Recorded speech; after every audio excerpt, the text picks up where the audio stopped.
शांति sister. Om Shanti. Om Shanti. तो हम पढ़ रहे थे जीवन को पलटाने वाली एक अद्भुत जीवन कहानी। उसमें अब थोड़ा टाइम मिस हो गया है हमारा, तो शायद हम भूल गए हैं। हम पढ़ रहे थे ओम मंडली पर कैसे मुकदमा चलाया गया और मम्मा को कोर्ट पे बुलाया था। तो आपने वो डॉक्यूमेंट्री भी देखा होगा, मम्मा के ऊपर बनाया हुआ समर्पण से संपूर्णता की कहानी। बहुत अच्छा है, बहुत सुंदरता से बनाया है मम्मा के ऊपर। आप सबको देखना चाहिए। उसमें भी ये कोर्ट का जो सीन है बहुत रमणीकता से दर्शाया है। आप सब जरूर देखें। तो हम आगे पढ़ते हैं। कोर्ट में कौतुक। ओम राधे जी के साथ कौन से पेज पर है ये? 121। Thank you. No problem. Court में कौतुक। ओम राधे जी के साथ हम अन्य 5 बहनों को भी न्यायालय में जाने के लिए प्रवेश पत्र मिला था। हम कराची से हैदराबाद उस न्यायालय में आई थी। कोर्ट का कमरा लोगों से भरा हुआ था। उनमें काफी संख्या में मुसलमान लोग भी थे। वहां पुलिस के इंस्पेक्टर आदि भी मौजूद थे। जब हमारी कार कोर्ट के बाहर आकर रुकी थी तो वहां भी भीड़ को काबू में रखने के लिए काफी पुलिस का प्रबंध था। ओम राधे जी के साथ हम 5 ईश्वरीय बहनों ने कोर्ट के कमरे में जब प्रवेश किया था तो सभी लोग उत्साहपूर्वक हमारी ओर देख रहे थे। ऐसा लगता था जैसे कि आज सारा शहर यहाँ इकट्ठा हो गया है।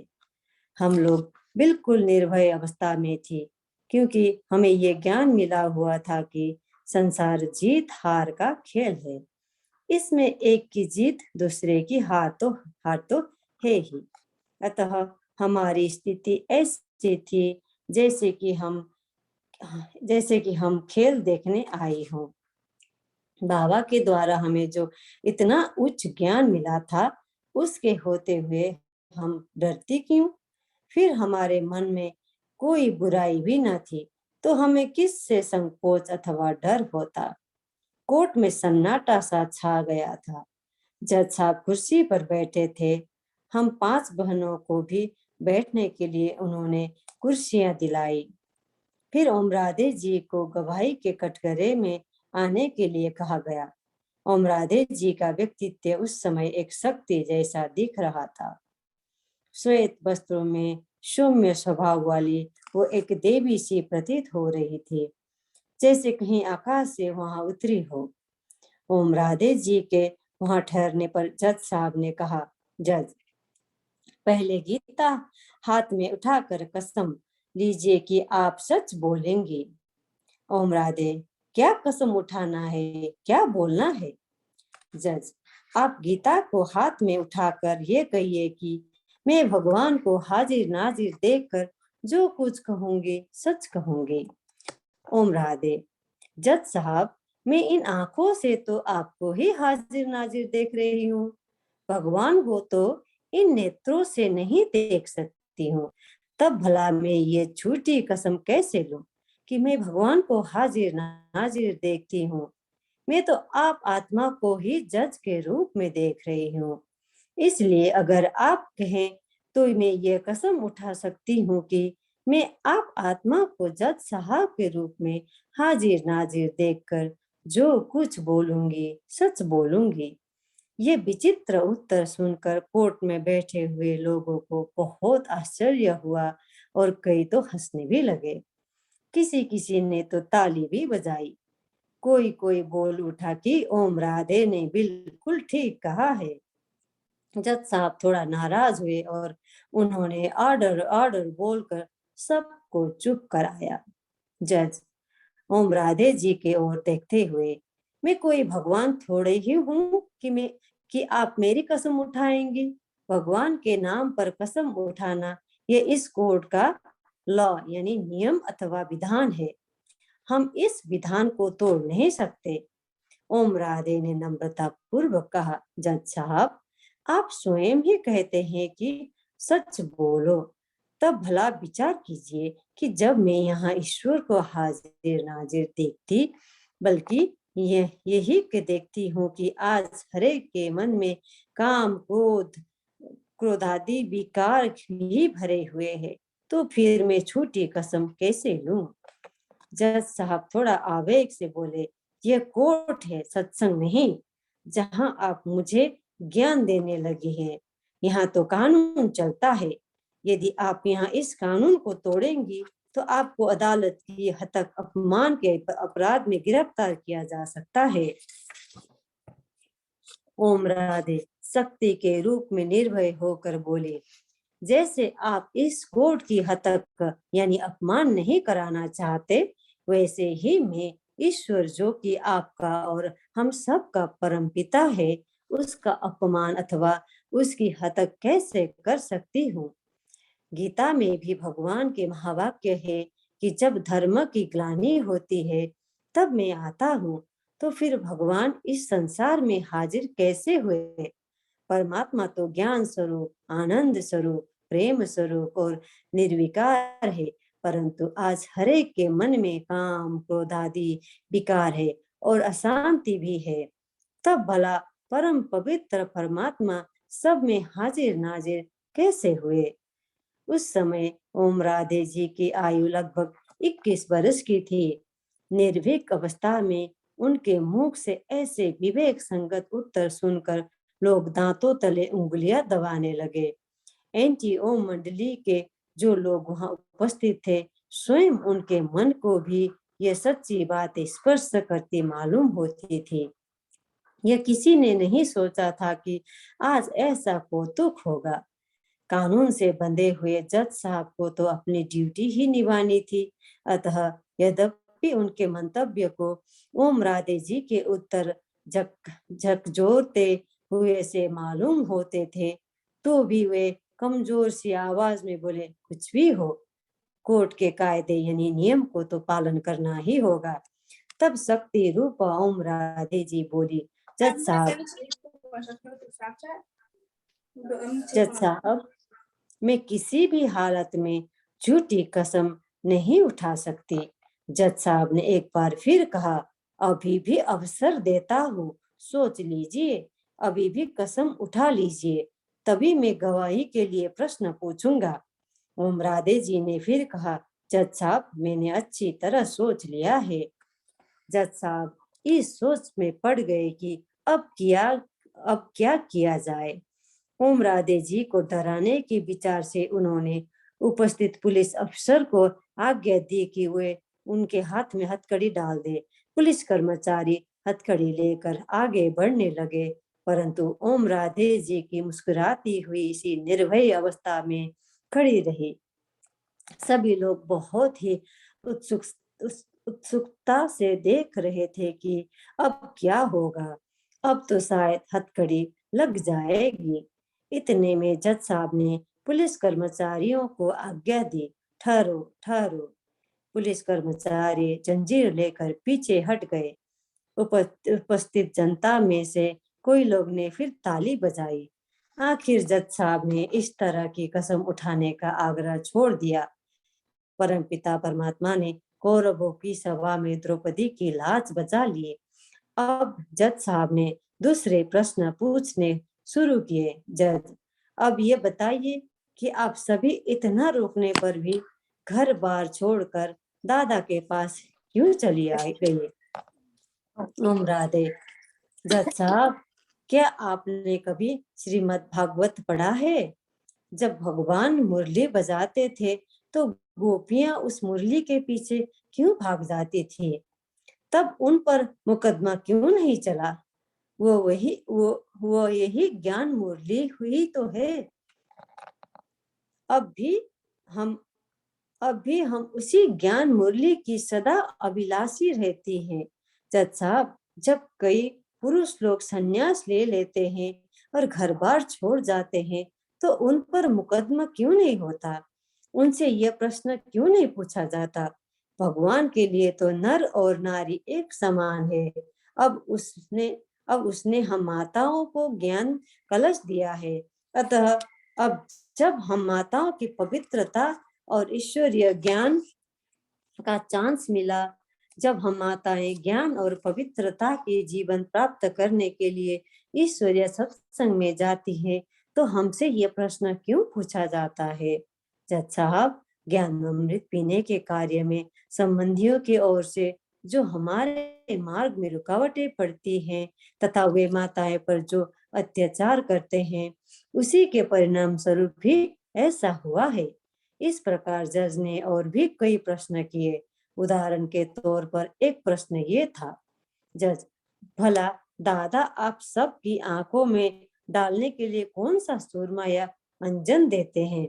ओम राधे, जज साहब, क्या आपने शास्त्र पढ़े हैं? जज, जी हाँ, कुछ पढ़े तो हैं।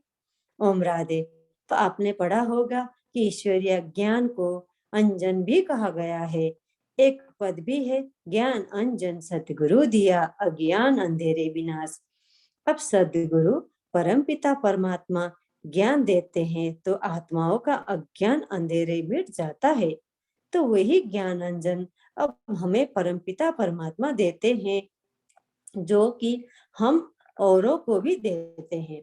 जज, दादाजी के कितने बच्चे हैं? ओम राधे, जज साहब, हम दादाजी के शरीर को नहीं देखती हैं, हमें तो दिव्य चक्षु द्वारा उनके तन में प्रविष्ट हुए परमपिता परमात्मा का अनुभव अथवा दिव्य साक्षात्कार होता है। अब आप ही बताइए कि भगवान के कितने बच्चे हैं? क्या कोई मनुष्य पूरी गिनती कर सकता है? भगवान तो त्रिलोकीनाथ है, सभी उनके बच्चे हैं। केवल हम उनकी बच्चियां या बच्चे नहीं, बल्कि आप भी उनके बच्चे हैं। जज साहब ये सभी उत्तर सुनकर शांत होकर सुनते रहे और लिखते रहे। ओम राधे जी भी कटघरे से नीचे उतरकर हमारी ओर आए। जनता ने एक बार फिर तालियां बजाई। विभिन्न समाचार पत्रों के रिपोर्टर या संवाददाता भी कोर्ट में बैठे ये प्रश्न उत्तर लिख रहे थे। हम जज से विदाई लेकर चली आई। दूसरे दिन प्रातः हमने कराची में लौटकर बाबा को सारा समाचार सुनाया, परंतु बाबा को समाचार पत्रों द्वारा पहले ही सब मालूम हो गया था। वे शांत, साक्षी और निश्चिंत अवस्था में थे।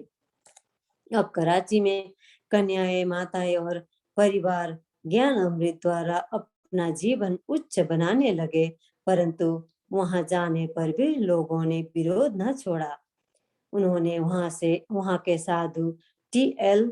बासवानी को भी भड़का कर अपने साथ मिलाया। इस वृतांत के बारे में ब्रह्म कुमारी चंद्रमणि जी ने इस प्रकार लिखा। एक और परीक्षा। कराची में साधु T.L. वासवानी ने कन्याओं के लिए मीरा स्कूल खोल रखा था और वे सत्संग भी करते थे। एक दिन बाबा ने हम बच्चों को कहा कि आप जाकर साधु वासवानी जी को ईश्वरीय संदेश भी दे आओ और ज्ञान वार्तालाप भी कराओ। उन दिनों ये मालूम हुआ था कि साधु वासवानी जी ओम मंडली के विरुद्ध पिकेटिंग करने की बात सोच रहे हैं। अतः बाबा ने हमें कहा कि वासवानी जी को कहना कि पहले आप स्वयं ओम मंडली को अच्छी तरह देखिए, वहां आने वाले सत्संगियों के अनुभव पूछिए और यूं ही सुनी सुनाई बात पर कोई निर्णय न कीजिए और बिना जाने आंदोलन करने की भूल न कीजिए। अतः हम कुछ एक बहनें इकट्ठी होकर उनके पास गई और ईश्वरीय संदेश का एक ग्रामोफोन रिकॉर्ड भी साथ ले गई। हम लोगों से उनका ज्ञान वार्तालाप हुआ। हमने उन्हें अपना अनुभव भी सुनाया और ये भी बताया कि अब परम पिता परमात्मा हमें क्या ज्ञान दे रहे हैं, उसका लक्ष्य क्या है, उससे हमें प्राप्ति क्या हुई है और उससे हमारे जीवन में परिवर्तन क्या आया है। यह सब सुनकर वासवानी जी बहुत खुश हुए। हमने बाबा की ओर से और ओम मंडली की ओर से ओम निवास में आने का निमंत्रण भी दिया। वे कहने लगे, अच्छा मैं आपके साथ ही चलता हूँ। वे हम सभी के साथ ही कार में बैठकर चलने लगे। जो ही वे कार में बैठे तो ही कार के चारों ओर उनके सत्संग में आने वाले तथा प्रशंसक नर नारी घेरा डालकर खड़े हो गए। उन्होंने कहा कि हम नहीं जाने देंगे। साधु वासवानी ने कहा कि डरियो नहीं, मैं 1 घंटे में वापस लौट आऊंगा। परंतु उन लोगों को ये झूठा डर था कि यदि वे भी वहां चले गए और इन पर भी ओम मंडली का ऐसा प्रभाव पड़ गया कि ये वहीं के हो गए तो हम सब का क्या होगा। अतः उन्होंने बांसवानी जी को नहीं जाने दिया। आखिर बांसवानी जी कार से उतर आए और बोले कि दादा से मिलने का बहुत ही मन था, परंतु अभी नहीं चल सकूंगा, फिर कभी आऊंगा। अब साधु बांसवानी जी के शिष्य ने तथा मुखी लोगों ने उन्हें खूब भड़काया। एक दिन आया कि साधु बांसवानी जी ने उन सभी के साथ मिलकर ओम निवास के बाहर पिकेटिंग की। हजारों लोग वहां इकट्ठे हो गए। सभी ने बहुत जोर से आक्रमण किया। वे दीवार तोड़कर अंदर भी घुस आए, लेकिन शीघ्र ही पुलिस ने पहुंचकर सभी को भगा दिया। बांसवानी जी को पुलिस वाले ले गए। साधु बांसवानी जी श्री कृष्ण के भक्त थे और गीता में उनकी बहुत श्रद्धा थी।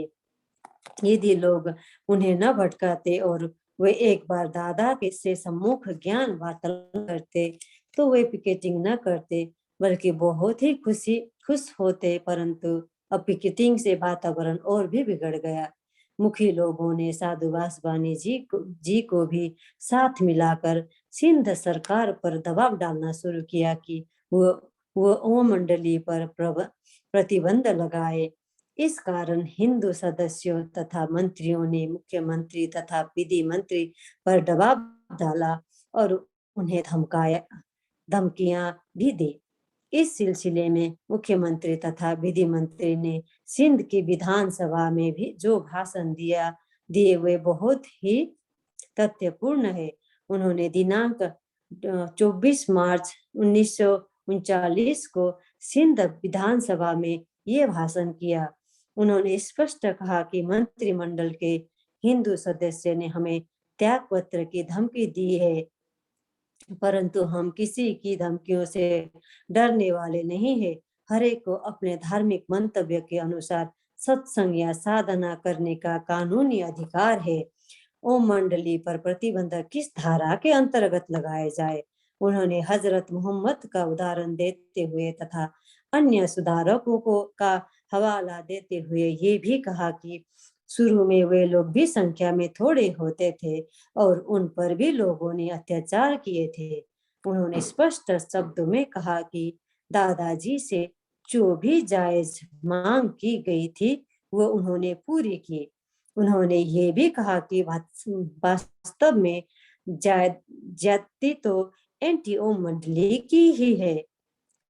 परंतु अंत में जब उन्होंने अपने मंत्रिमंडल इसी कारण से टूटते देखा तो वे थोड़े से झुक गए। सरकार ने एक ट्रिब्यूनल नियुक्त किया, परंतु उस ट्रिब्यूनल में भी सिंधी भाई बंद तथा मुखियों के रिश्तेदार व्यक्ति ही नियुक्त किए गए थे। इस पर ओम मंडली की ओर से सरकार को स्पष्ट बताया गया कि ट्रिब्यूनल के एक सदस्य तो सिंध ऑब्जर्वर समाचार पत्र की बोर्ड ऑफ डायरेक्टर्स के चेयरमैन है और वो पत्र तो एंटी ओम मंडली का ही पक्ष शुरू से लेता आ रहा है और ट्रिब्यूनल के इस सदस्य का एंटी ओम मंडली के कुछ सदस्यों से रिश्ता नाता भी है, इसलिए ये सदस्य निष्पक्ष नहीं हो सकते। इसी प्रकार अन्य सदस्यों के बारे में भी बताया गया कि वे भी एंटी ओम मंडली के पक्षपाती है।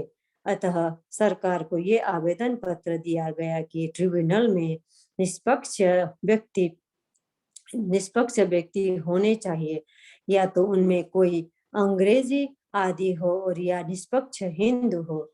इसके अतिरिक्त ये भी कहा कि पिकेटिंग के परिणाम स्वरूप जो वातावरण बिगड़ गया है उसे शांत किए जाए और जो सेक्शन 144 लागू है उसे हटाया जाए ताकि ओम मंडली के प्रतिनिधि आपस में मिलजुल सके और वे अपने वकील से राय सलाह भी कर सके। पुनश्च ये भी मांग की गई कि ट्रिब्यूनल के सामने वकील को लाने की भी स्वीकृति दी जाए, क्योंकि ओम मंडली की प्रबंध कमेटी की सदस्यें कानूनी बातों को पेश करने की विधि से अपरिचित है। इसके अलावा सरकार से ये भी कहा गया कि ट्रिब्यूनल को ये अधिकार होना चाहिए कि वो साक्षी के लिए जिन व्यक्तियों को चाहे बुला सके। ट्रिब्यूनल की कार्य पद्धति का भी पता लगना चाहिए तथा जिन बातों पर उसे जांच करनी है उनकी भी सूची प्रकाशित होनी चाहिए। परंतु ओम मंडली की ओर से सरकार को लिखी गई इन बातों की कोई सुनवाई न हुई, न ही उनके प्रतिनिधियों को वकील पेश करने की इजाजत दी गई, न उनके आपस में खुली तरह मिलने जुलने के लिए उचित वातावरण पैदा किया गया। अतः ओम मंडली ने ट्रिब्यूनल की बैठक में सम्मिलित होने से इनकार कर दिया। ओम मंडली के बहुत से सदस्यों ने व्यक्तिगत रूप से ट्रिब्यूनल को लिखा था कि हम भी ट्रिब्यूनल के सामने ओम मंडली के मंतव्यों तथा कार्य को स्पष्ट करना चाहते हैं। यद्यपि वे प्रतिष्ठित कुलों के नर नारी थे, परंतु उनमें से किसी को भी साक्षी के लिए नहीं बुलाया गया था। आखिर ट्रिब्यूनल ने ओम मंडली के प्रतिनिधियों की सुनवाई किए बिना एक तरफा निर्णय दे दिया। इसमें उसने ये सिफारिश की कि ओम मंडली के सदस्य अलग अलग रहें। यह बड़ा विचित्र निर्णय था, क्योंकि ओम मंडली के सदस्य तो प्राय परिवार ही थे। क्या पति अपनी पत्नी से, पिता अपने पुत्रों से अलग रहे? ट्रिब्यूनल का इस बात पर तो ध्यान ही नहीं गया था कि बहुत से पूरे कुटुंब ही ओम मंडली में थे। अतः इस फैसले की कई समाचार पत्रों जैसे कि सिंध गजट में कड़ी आलोचना हुई। बहुत से शिक्षित लोगों ने ये आवाज उठाई कि ये अन्याय है। हर एक को अपने धार्मिक सिद्धांतों पर चलने की पूरी वैधानिक स्वतंत्रता है और होनी चाहिए। ओम मंडली की ओर से भी गवर्नर साहब को पत्र लिखा गया। समाचार पत्रों में इस बात पर काफी चर्चा हुई कि जिस कानून के अंतर्गत ओम मंडली के सदस्य को अलग रहने के लिए कहा गया है, वो कानून तो इस मामले में लागू ही नहीं होता। वो तो किसी ऐसे संस्था पर लगाया जा सकता है जो उपद्रव करती हो, परंतु ओम मंडली के बारे में तो हाई कोर्ट पहले भी एक बार निर्णय दे चुकी है कि ये लोग शांत प्रिय है और समाज सुधारक है। किंतु कितना अन्याय है इस संसार में। हाई कोर्ट के इस निर्णय को और भी ध्यान न देते हुए मंत्रिमंडल को बचाने के लिए न्याय का खून कर दिया गया और अंत तक ओम मंडली को यह भी न बताया गया कि ओम मंडली के विरुद्ध ट्रिब्यूनल में किस किस ने गवाही दी और उसने क्या क्या कहा और कि ओम मंडली के विरुद्ध आरोप क्या है और उसका आधार तथा प्रमाण क्या है।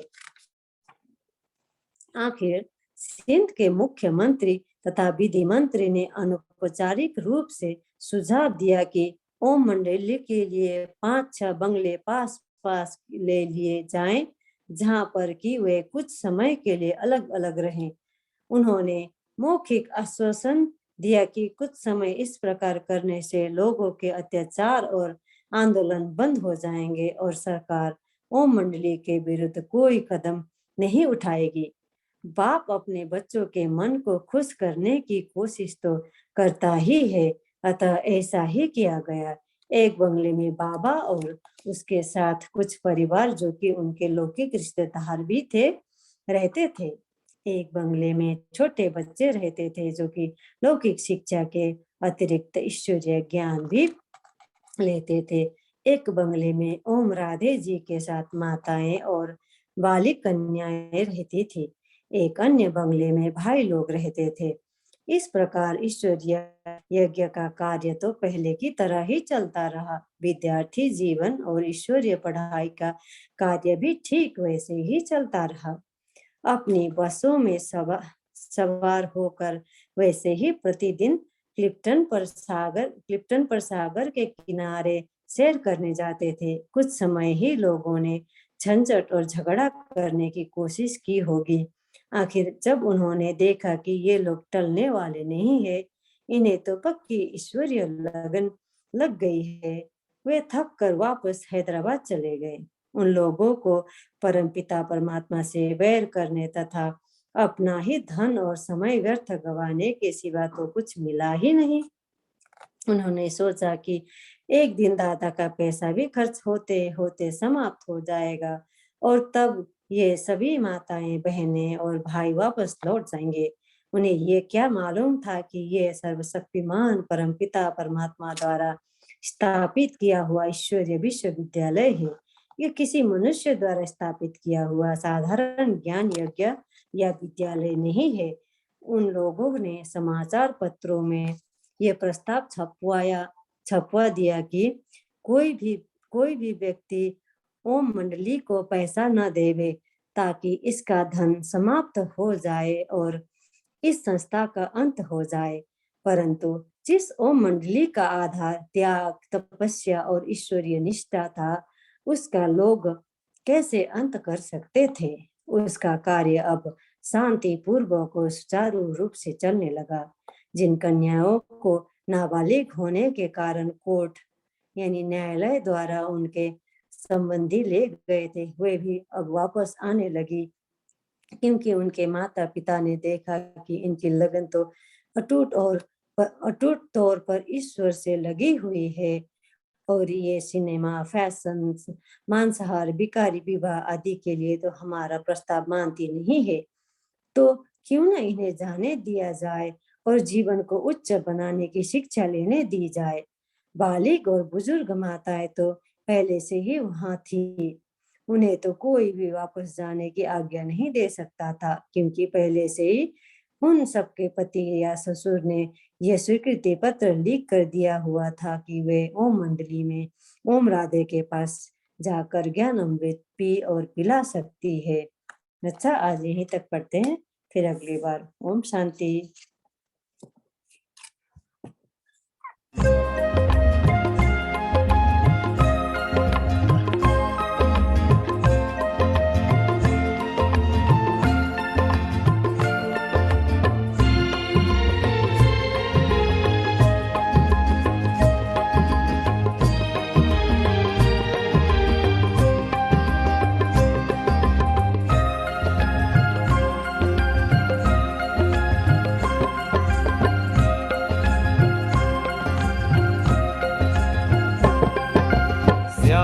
बने समंदर, चाहे जंगल बने कलम, धरती बने दवात, चाहे कागज बने गगन, तीनों जहान चाहे, तीनों जहान चाहे, शब्दों से भर जाए। ओ ब्रह्मा बाबा तेरी गाथा लिखी न जाए, ओ ब्रह्मा बाबा तेरी गाथा लिखी न जाए।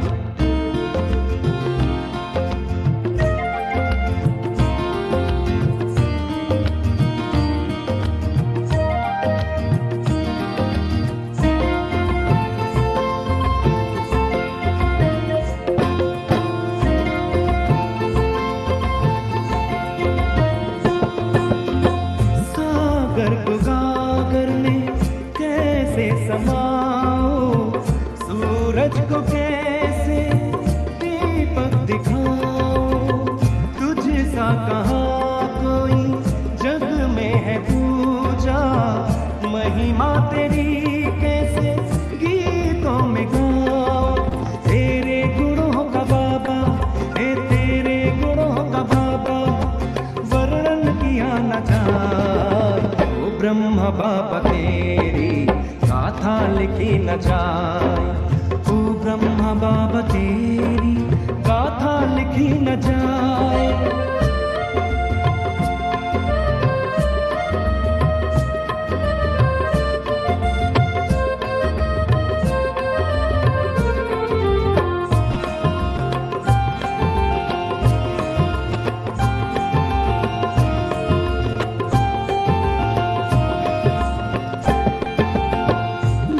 भगवान को भी तेरी पड़ी जो जरूरत, जग को बदलने वो तेरे तन में आया।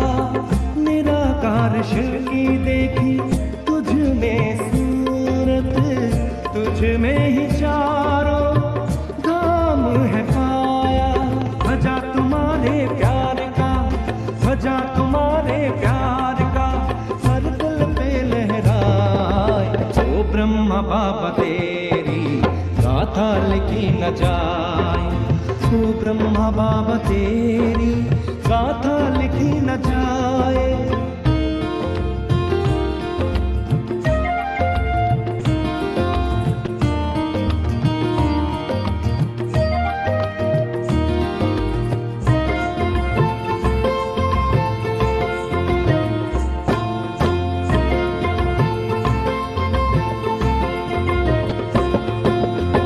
तुलना करें क्या तेरी हम इस जहान से, धरती पे तुमको बाबा सबसे महान थे। स्वर्ग धरा पे बाबा तुमने उतारा, तेरा ही नाम आए हर एक जुबान पे। तेरी उदारता का बाबा, तेरी उदारता का पार कोई ना पाए। ओ ब्रह्मा बाबा तेरी गाथा लिखी न जाए, ओ ब्रह्मा बाबा तेरी गाथा लिखी न जाए। ओ ब्रह्मा बाबा तेरी गाथा लिखी न जाए, ओ ब्रह्मा बाबा तेरी गाथा लिखी न जाए। ओ ब्रह्मा बाबा तेरी गाथा लिखी न जाए, ओ ब्रह्मा बाबा तेरी गाथा लिखी न जाए।